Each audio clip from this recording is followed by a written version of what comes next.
Salut à tous, j'espère que vous allez bien. Aujourd'hui, on se retrouve pour une nouvelle vidéo et on va parler des PFRLR. C'est du droit constitutionnel ou des libertés fondamentales.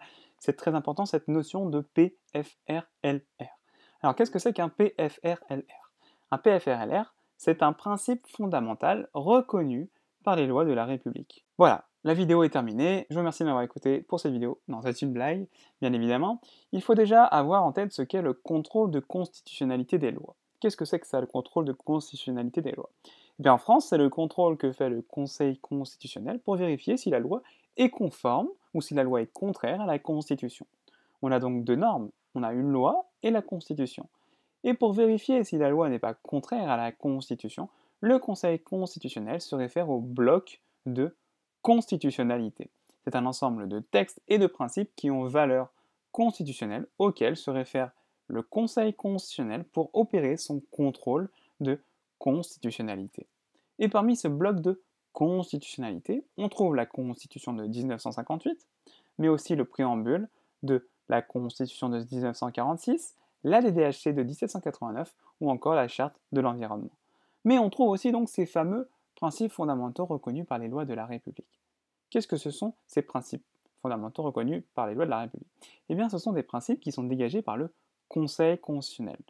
Et ces principes ont une valeur constitutionnelle. En fait, c'est le Conseil constitutionnel qui va consacrer ces principes fondamentaux reconnus par les lois de la République. Cela veut dire que lorsque le Conseil constitutionnel fait son contrôle de constitutionnalité, il peut se référer à tous les textes qu'on a cités, les DHC, préambule de la Constitution de 46, etc., mais aussi au PFRLR qu'il a lui-même dégagé auparavant. Donc si une loi est contraire à un PFRLR, elle peut très bien être considérée comme contraire à la Constitution, et donc elle doit être abrogée. Comment le Conseil constitutionnel fait-il pour dégager des PFRLR? Eh bien, pour qu'un principe soit reconnu comme un PFRLR, et donc qu'il ait une valeur constitutionnelle, ce principe-là doit remplir trois conditions. Déjà, il doit provenir d'une loi qui est antérieure à 1946. Première condition. Ensuite, le principe doit provenir d'une loi adoptée au cours d'une république. Ainsi, un principe énoncé dans une loi adoptée par le Second Empire ne pourra jamais être considéré comme un PFRLR. D'ailleurs, c'est pourquoi on parle de principes fondamentaux reconnus par les lois de la République. Enfin, le principe doit être d'une application continue depuis qu'il avait été posé dans le texte. Le Conseil constitutionnel, au fil de sa jurisprudence, a consacré de nombreux principes fondamentaux reconnus par les lois de la République qui ont donc une valeur constitutionnelle. Par exemple, on a la liberté d'association, la liberté d'enseignement, l'indépendance des professeurs d'université ou encore l'indépendance de la juridiction administrative. Euh, Par conséquent, cela veut dire que si vous êtes poursuivi sur le fondement d'une loi, vous pouvez vous défendre en utilisant la QPC en disant que cette loi-là, elle est contraire, par exemple, au principe fondamental reconnu par les lois de la République de la liberté d'association.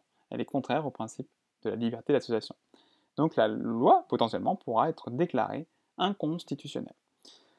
Voilà, je vous remercie de m'avoir écouté pour cette vidéo. N'hésitez pas non plus à me dire ce que vous avez pensé en commentaire. N'hésitez pas à me mettre un petit like. J'espère vous revoir très vite pour de nouvelles vidéos. Allez, ciao, bye.